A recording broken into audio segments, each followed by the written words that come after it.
পড়াশোনা বানাবো আবুল হাসানের শিক্ষক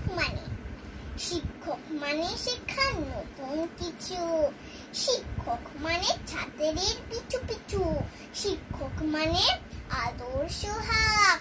শিক্ষক মানে বেত্রাঘাত। শিক্ষক মানে আদব কায়দা। শিক্ষক মানে নিয়ম সর্বদা। শিক্ষক মানে মানার যোগ্যতা। শিক্ষক মানে মনের উদারতা। শিক্ষক মানে বইয়ের কিছু। শিক্ষক মানে হয় না নিচু। শিক্ষক তুমি সত্যি মহান। মিস আমার প্রণাম নেবে আর অনেক শুভেচ্ছা নেবে। মিস ভালো থাকুন আর সুস্থ থাকুন।